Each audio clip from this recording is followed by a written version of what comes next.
we know currently that a lot of variation in drug response, patients, some drugs work, some don't work, and some are toxic. It's not just because of simple dosages, that we all have common genetic differences in kind of different combinations. And sometimes when a certain drug is prescribed, the body's unable to process it properly due to genetic differences in the genes that process those drugs. So it is possible actually now to almost in real time, as little as a couple hours now, to be able to look at our patient's genetic makeup, figure out what their genetic makeup means for certain kind of medications or combinations of medications, and use that to kind of make decisions in real time so that you're not sort of going to the doctor multiple times to kind of play with the dose or adjust the dose, right? Let me ask you about that.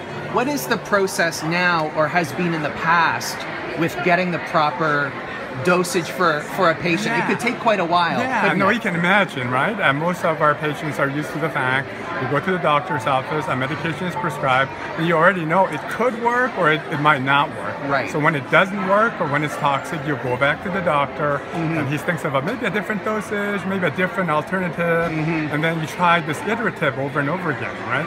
Whereas with a personalized genomics approach, if we know certain diseases or treatments are needed and certain class of medications could be used, we would look at your genetic makeup for the key genes that are involved in how the drugs are processed, and by testing for that, we should be able to now, in as little as a few hours, figure out what you need and then provide that feedback almost in real time. Right. And for some conditions that are very severe, if you're getting chemotherapy, I think you'd like to know. Time is of the essence. Yeah, really. You don't have the kind of time to also know if it's working too well, not well enough. Right. You want the right dose.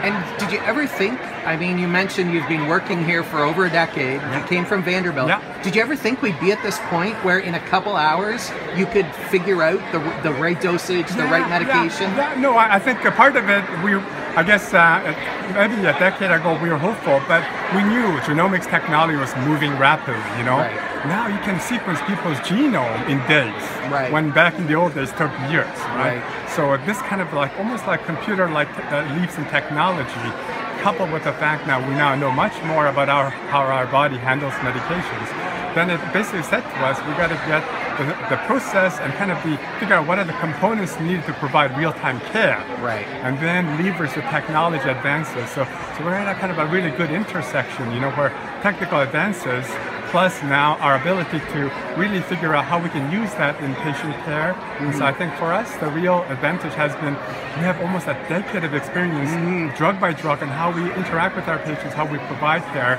And then for us, we also have, I think, ability to figure out what is a truly urgent problem versus something that could take a couple of weeks or even days, right?